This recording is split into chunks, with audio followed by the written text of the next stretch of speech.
بیایید ویدیو رو با یک سوال عجیب و غریب شروع کنیم. آیا تا به حال قتل رو تجربه کردید؟ نه، اشتباه نکنید. منظورم قتل حیوونا نیستن. راجع به قتل یک انسان صحبت میکنم. میتونید موجودی رو تصور کنید که به 200 تا انسان تجاوز کنه و اونها رو به قتل برسونه؟ لوئیس آلفردو گاراویتو کوبیلوس، یک قاتل زنجیره‌ای، کودک آزار، متجاوز جنسی و مرده‌خواهی که به تجاوز جنسی، شکنجه و مسلح کردن و قتل 147 نفر که عمدتاً هم مردان و پسران جوان بودن اعتراف کرده. اما سوال اصلی اینجاست که این حیوان کلمبیایی چطور تونست بدون ذره‌ای ترس یا عذاب وجدان چنین جنایت‌های بزرگی را انجام بده؟ بیایید با هم یک نگاهی به زندگی لوئیس گاراویتو بندازیم.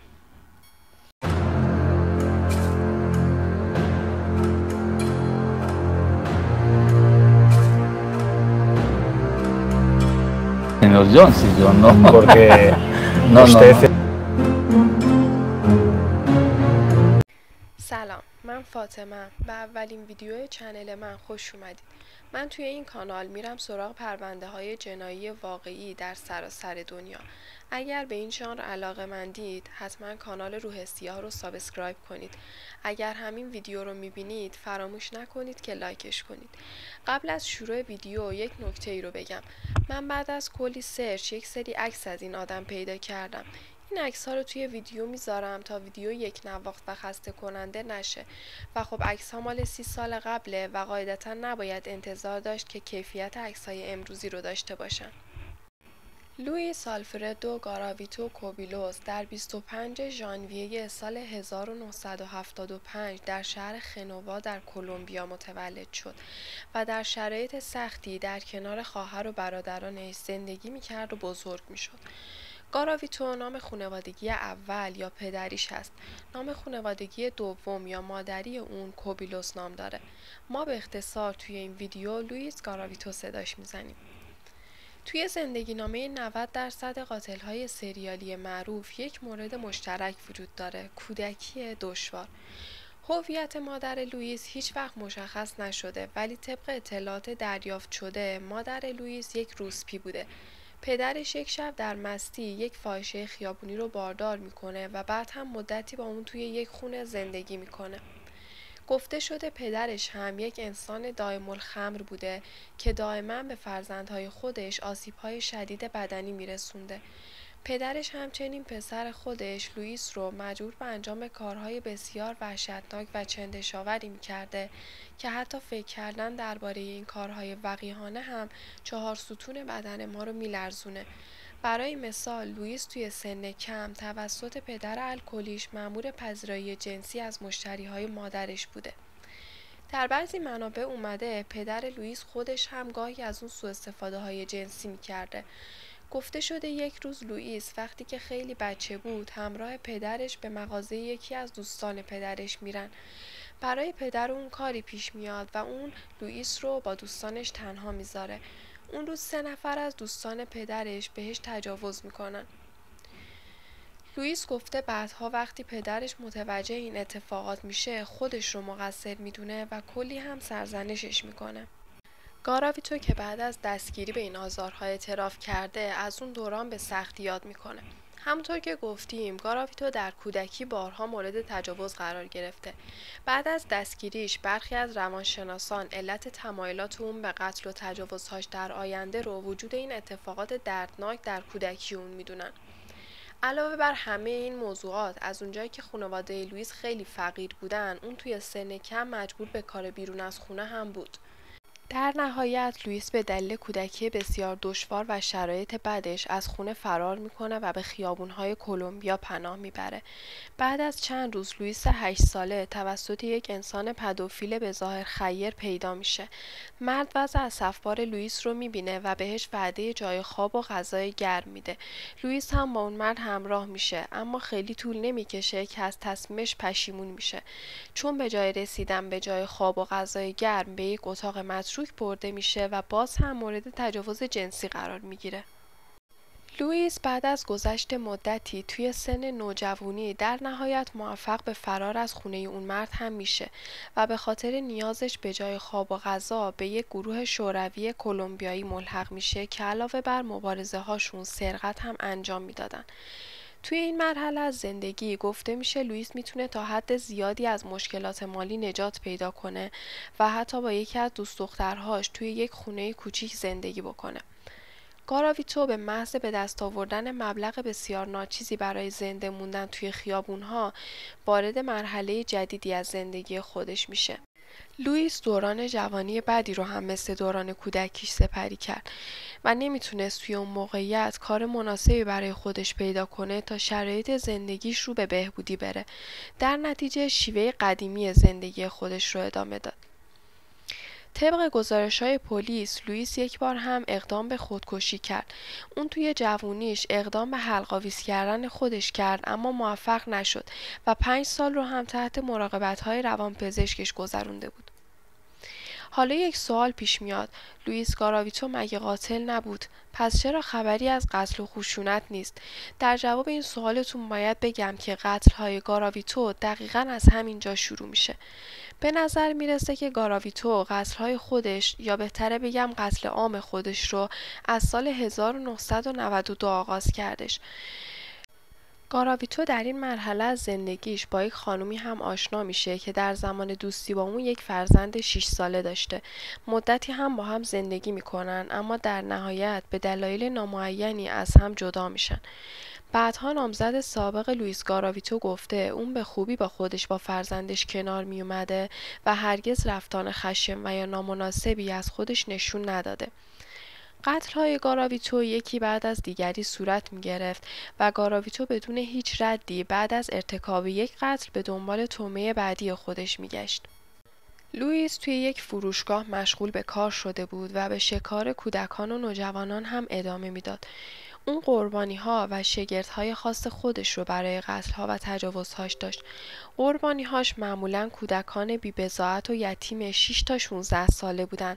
گاراویتو میدونست که بعد از قتل این کودکان کسی متوجه غیبتشون نمیشه و در نتیجه میتونه بدون مشکل به کار خودش ادامه بده.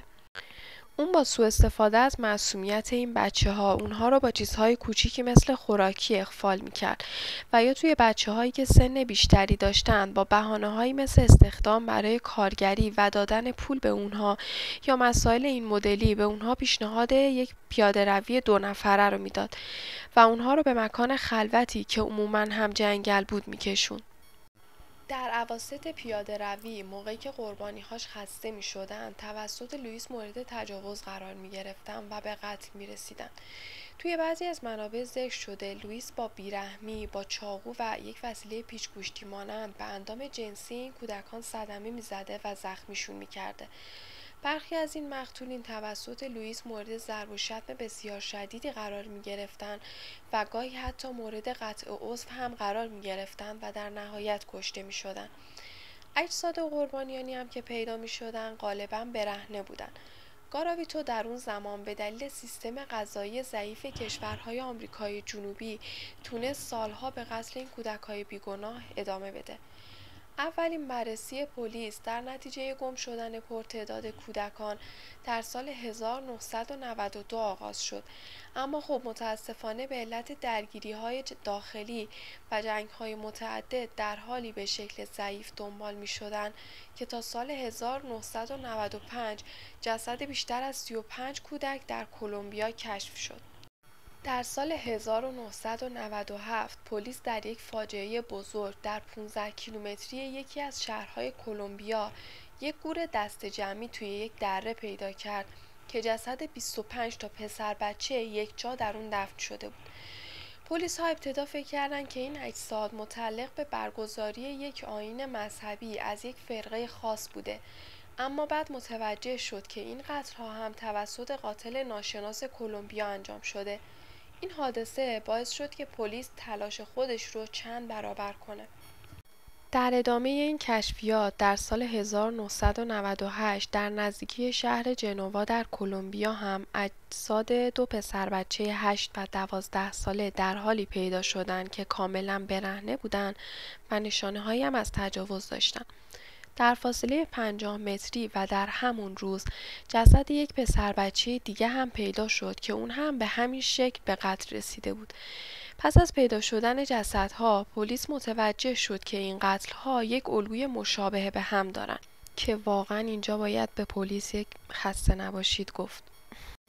پلیس بعد از جستجوهای خودش اطراف یکی از صحنه‌های جرم یک چاقو و یک وسیله شبیه پیشگوشتی پیدا میکنه که آغشته به خون بودن و مشخص میشه که قاتل اونها رو رها کرده و در بررسی‌های دقیق ترش یک کاغذ کوچیک هم پیدا میکنه که یک آدرس روش نوشته شده بود. وجود حداقل این دو مورد نشون میده اگرچه لوئیس گاراویتو مقتولین بسیار زیادی داشته، اما خب اصلاً آدم باهوشی هم نبوده. این آدرس نیروهای پلیس رو به اولین مدرک قوی خودشون میرسونن، یعنی نامزد سابق لوئیس گاراویتو. پلیس سراغ این خانوم میره اما متوجه میشه متاسفانه لوئیس و این خانوم سال هاست که از هم جدا شدن و همدیگه رو ندیدن و این خانوم رسما از گاراویتو کوچکترین خبری هم نداشته. این خانم یک جعبه رو به پلیس میده که حاوی وسایل شخصی لوئیس بوده که در منزل نامزدش رها کرده و رفته. مامورین این جعبه رو به اداره پلیس منتقل میکنن. بعد از بررسی وسیله‌های درون جعبه، مدارک بسیار مهمی در اختیار پلیس قرار میگیره. در بین این وسیله‌ها نوشته‌هایی از خاطرات قتل‌های لوئیس بوده و عکس 18 پسر نوجوان پیدا میشه که بعدها معلوم میشه تمامی این عکس‌ها متعلق به مقتولین گاراویتو هستن. در سال 1999 میلادی تعداد قربانیان لوئیس گاراویتو بسیار افزایش پیدا کرده بود. تمامی قتل‌ها در یک محدوده خاص یعنی غرب کلمبیا اما در 59 شهر مختلف و به شکل کاملا یکسانی انجام می‌گرفتند. اینجا لازمه یک نکته ای رو بگم. درسته توی صحنه‌های قتل DNA پیدا شده، اما خب ما داریم راجع به حدود 22 سال قبل صحبت می‌کنیم و اون زمان داده‌های پلیس خیلی محدود بوده. در نتیجه پلیس تا وقتی مظنونی نداشته تا DNA پیدا شده رو با DNA مظنون تطابق بده، علنا DNA که سر صحنه پیدا شده هیچ فایده‌ای نداشته.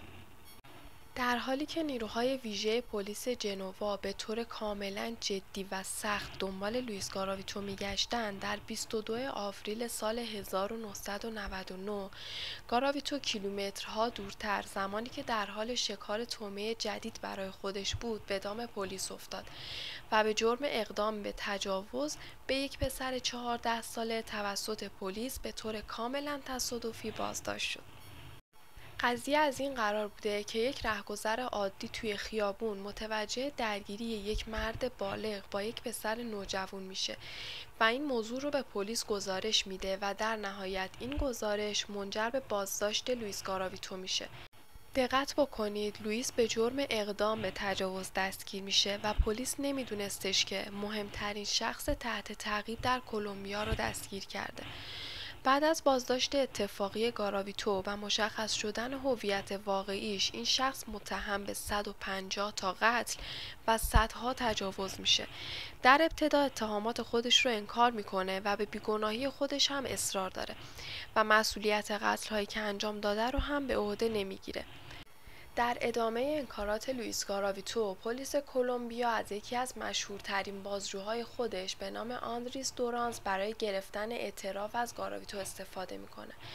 دورانس از نیروهای دور دیده پلیس بوده و خب کارش رو هم خوب بلد بوده.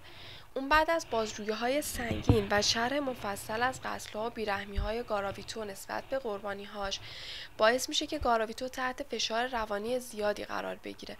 اون تحت تاثیر حرفای دورانس اشکش در میاد و در نهایت به قتل 147 تا کودک و تجاوزهایی که انجام داده اعتراف میکنه.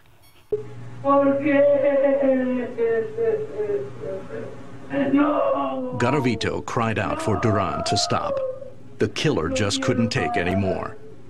پلیس توی تحقیقات اولیه توی خونه این قاتل مقدار بسیار زیادی طناب پیدا میکنن. بعد از بررسی هم متوجه میشن این طناب‌ها کاملا تشابه دارن با طناب‌هایی که دست بعضی از جنازه ها با اونها بسته شده بوده. انتشار اعتراف‌های گاراویتو نفرت، خشم و ترس رو در سراسر آمریکای جنوبی به وجود میاره. بسیاری از مردم خواستار مجازات اعدام برای اون بودن و لقب‌هایی مثل لابستیا یا جانور، مرد دیوانه، هیولای گنوا رو بهش دادن.